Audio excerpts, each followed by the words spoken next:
Saturday morning. It's 9:45 in the morning. Nobody's working today. I'm just gonna go out here and do a couple $100 worth, just to kind of, you know, cover some of my expenses that I'm not gonna get next week. Yeah, so there's that. Yeah. So you know, I appreciate everybody commenting in the video yesterday. You know, I'm trying to show the young buck, you know, how to price stuff and that kind of thing, and you know, and that's a challenge, you know, learning the price stuff. So you know, he was saying that, you know, he would have done those bushes over there for, you know, $50, $60, $70, something like that. And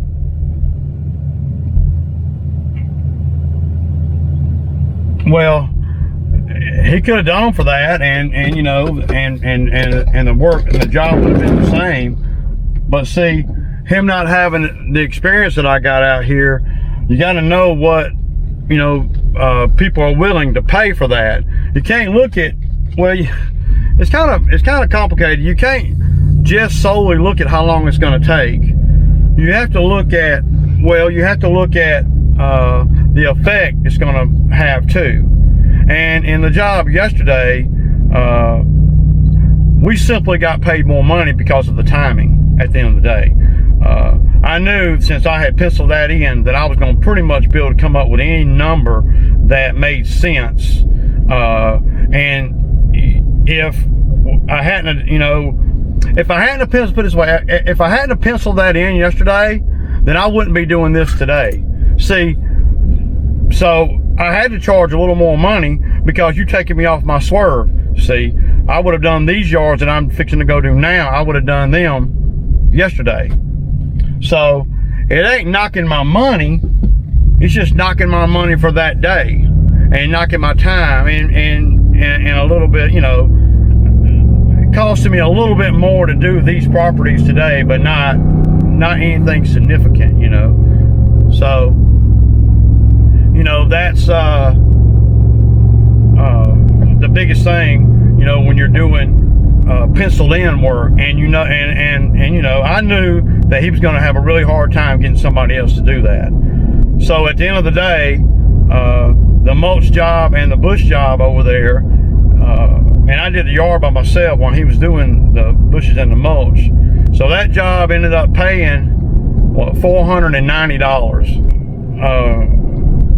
My guy got $175 of that $490, but he didn't have to do anything else yesterday. So y'all saw me in and out over there, and you know, and sometimes it'll work out for you like that. And I was glad that it did, because, you know, contrary to what a lot of guys that watch the channel or come in the comments or whatever think, that Ray's just greedy and he don't pay his guys nothing and all that, that's just simply not true.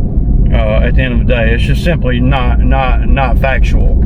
I pay the guys a lot based on what they can do. Now, your pay is going to be dictated around your availability for sure. If you don't, you know, if you want to play games with Ray, then I'm not going to put you in a scenario like that. But if you straight up with me, I'm going to be straight with you, and that's just that goes across the board. That ain't even really even just apply to working out here, you know. I mean, that goes without, you know, working out here is just, you know, a part of it, you know. But that goes without being said, that you know, I'm gonna make sure that I put my guys in a good scenario. So when guys come on in the comments talking about, man, you're paying him $20 a day, and you know, stuff that's not even realistic, I don't worry about that. But you know, I just wish that when guys come in the comments saying something negative, that or saying something that's, you know, that they believe, that it has substance, you know, that it's the truth or close to the truth, or resembles the truth in some sort of way. But some of the comments that come in, not that I'm offended or nothing, not that I'm really offended by the paying thing. I mean, if I didn't pay decent, then the guys wouldn't keep coming out here. You know, of course, I'm not going to pay Bo as much money as I pay the new guy. I'm not going to do it. I don't care if Bo's better or worse. I'm not going to do it because I know that Bo's not going to show up. An employer pays for what you're going to do today and what you're going to do tomorrow. And if tomorrow is not a given, you know, and Bo's and other guys that have worked out here, tomorrow is not for sure. You know, I never know if they're coming to work. You never know. Once a guy does a couple of no-call, no-shows and then just has that lackadaisical mentality of, you know, I don't really give a damn, you know, about, you know, what you got going on today or whatever. Once they do that one time, then it's hard to get past that. I mean, it really is for me anyway. Because what they're saying, because especially guys that know the business, like I know, you know the customer base, they know, you know, the responsibilities that I have for that day or that week or that, you know, for what, you know, whatever, and then they know that that I'm in a bad spot.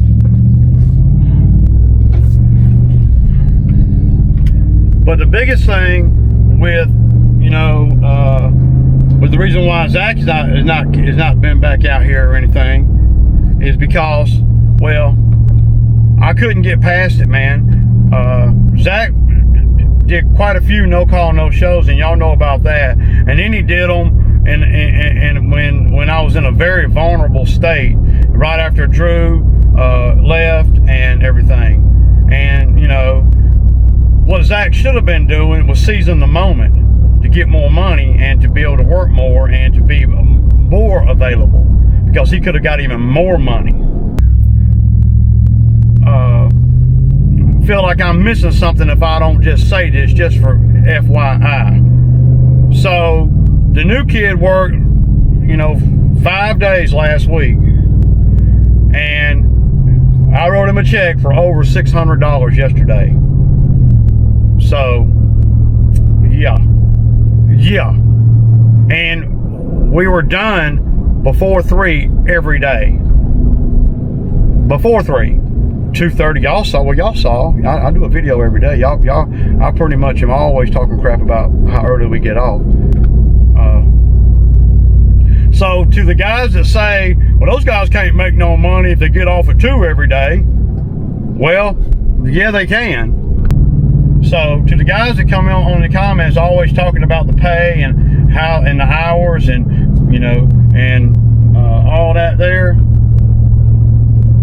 And talking about these guys can't make no money if they work, if they ain't working but 4 or 5 hours a day. Yeah, hell they can. You see that, and that's in October.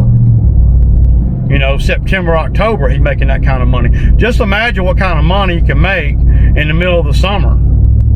See, I had to lay down a little bit on chasing work because of my health and stuff.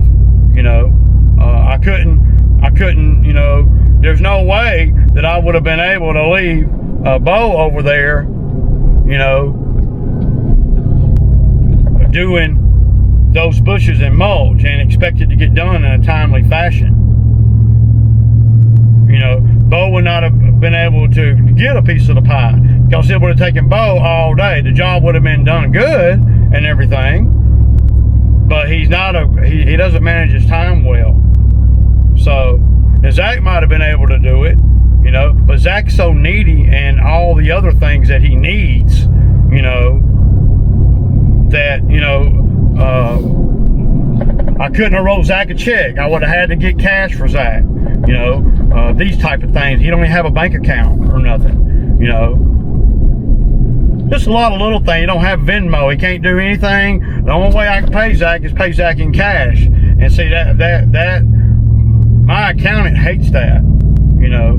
She hates it. She's on me every, you know, we were starting to get things ready for taxes this year, and she's all over me about paying guys and not having a check to account for that.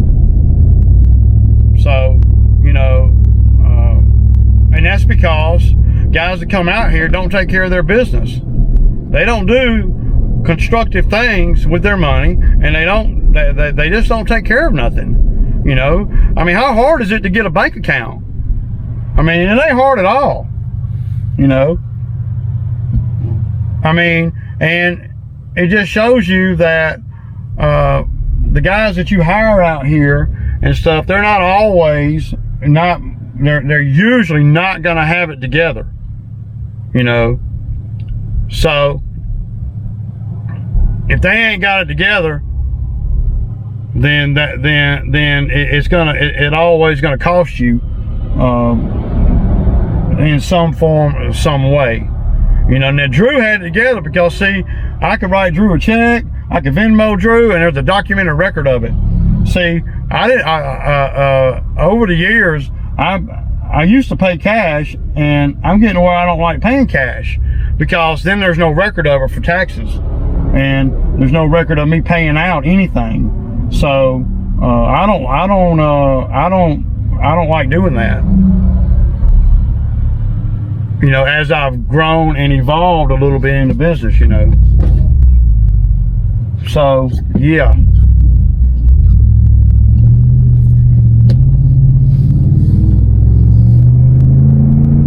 But you make it hard for me. I have to write a check, cash the check, and then give it to whoever is working if you don't have a bank account.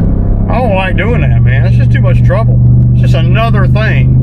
And then you add no call, no show, and then you add needing, you know, $20 or $30 a day. If they didn't get $20 or $30 a day, they ain't coming to work, because they literally don't have they don't have no gas or no way to even survive.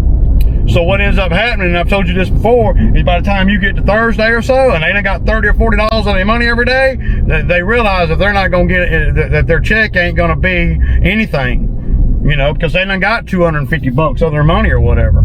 See, and so their check can go from 500 or so to 200, and 200 ain't enough to do anything with, you know. 500 is barely enough to do anything with, but 200 ain't enough to do anything with. So then by Thursday rolls around, they trying to figure out how they can get even more money, because they done blew through their money. When really, if they worked anywhere else, they would have to wait 2 weeks on a check, and then they would get paid once a week, you know. And I tried to do that, but the guys was simply wouldn't even come to work anymore. Then they would just not come to work because they simply didn't even have any money to come to work. They didn't have no gas. They didn't have no nothing. So, you know, that's, you know. So then I find myself, you know, giving them $20, $30, $40, $50, sometimes $50 a day on their pay. On their pay, not their pay, but on their pay. And then they wouldn't come to work the next day either, because, well, they hung over, or they, you know, well, I don't know, you know. So there's a medium there somewhere, and I have yet to find it, and so I never did find the medium. So pretty much at the end of the day, it was the type of people that I'm hiring. That's what it was, you know. Thinking the type of people that I was hiring, thinking that they're doing me a favor by coming to work. And the last 2 years or so, especially this past season, you know, 2021 season, has been by far the most ruthless and most undependable labor ever, you know. But see, in years past, I didn't need all that labor, you know. As the business has evolved, I need more labor. So, you know, and I ain't gonna say there weren't good days, because there were, but, you know, the bad days are magnified if you're me, you know, because I'm paying the same money either way. So, you know, there's that. another thing that happened this week too, I don't think I mentioned to you guys, Amazon sent me a check, you know, to replace the mailbox. $334, which is the exact quote that I sent them. And that's for me to do it myself, you know. But yeah, but they settled up pretty quick, I thought, man, you know, within 2 weeks. And the way they did it, y'all, was pretty cool. The way they did it, they called me and asked me if I wanted to mail me a check or email me a check. And I'm like, let's see. She said mailing a check would probably take 10 to 15 days. Emailing me a check would probably take, you know, a couple of hours. So I did the email check. And so I got home from work. I did that out in the field the other day. And I got home from work. I went into my email at home and I printed the check that they sent me and snapped a picture of it and deposited it in my bank with the mobile deposit, just like I do all my other checks. So that was pretty cool, man. I mean, you know, there's a lot of ways to get paid these days, and I'm loving that, man. So yeah. Anyway, I'm pulling up on this first easy one here, and y'all know, man, I'll kick back, man. See ya. I'm pulling up over here to where I ran the landscape rake, you know, a few weeks ago before I bought my own. I just kind of want to look at the ground and look at everything, kind of see what it looks like over here after 2 weeks. Man, still very impressed with the landscape rake. And over there, it done started getting green again. Man, freaking amazing, man. So y'all saw me, y'all remember a few weeks ago, well, I guess it's been about 3 or 4 weeks ago, I ran the landscape rake over this area right here, you know, when I rented the landscape rake, the Harley rake. And look, it's already got fuzz on it, and I ain't planting nothing. We ain't putting nothing down. We need to get over here and cut this grass though. But that's after 2 weeks. We ain't done anything with it. The owner wanted me to slow up for a minute and let his pocket rebuild. So that's what we're gonna do. That's cool. We do that. But see, I could run that rake. I'm gonna bring that rake over here when I get it, and I'm gonna be learning on how to do things with that rake over here. You know. You can't beat that, man. You know, a piece of property like that, and being able to, you know, learn how to run an attachment. So,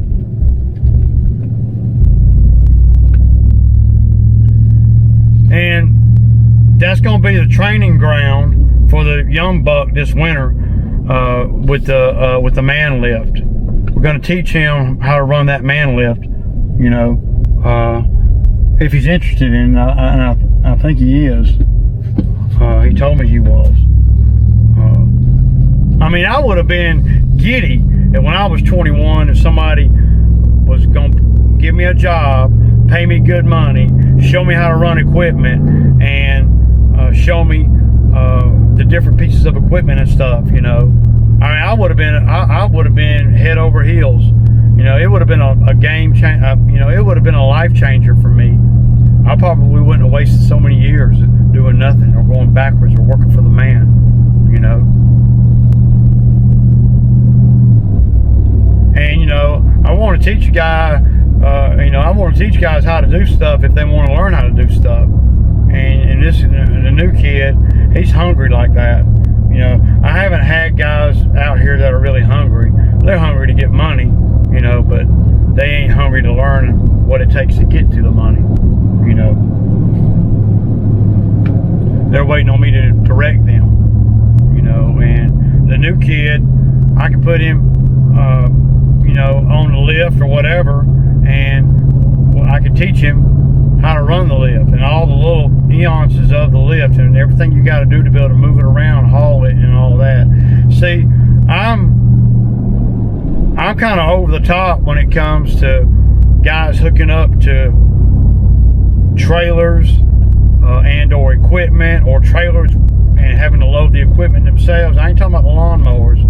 I'm talking about like the Bobcat or anything, the Bobcat or any attachment or anything like that. The man lift, because if you don't hook it up right or don't know how to button everything up, then you might destroy the piece of equipment and you might kill somebody too. I mean, I'm just saying, I'm very, very, very funny about anybody. Well,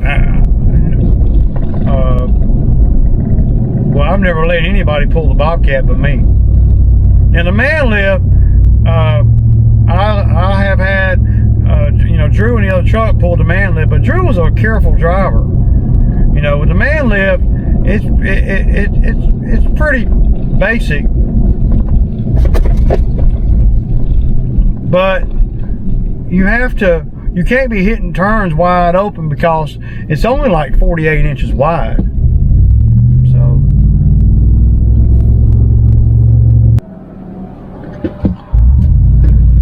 but I'm stoked about getting the land. I'm stoked about getting a Harley rake, y'all. That's gonna be that's gonna be another game changer. You know, I'm all about them game changers, y'all. We just hope that the skid steer will last another year. You know, I need my Bobcat to last another season, and then I'll get another Bobcat. Though if something happened to my Bobcat, mechanically wise, I will probably sell it and buy a newer machine with 20 GPM, or something like that. I'm pulling up to the house, y'all, and y'all know what it is, man. It's semi time 30. Peace out.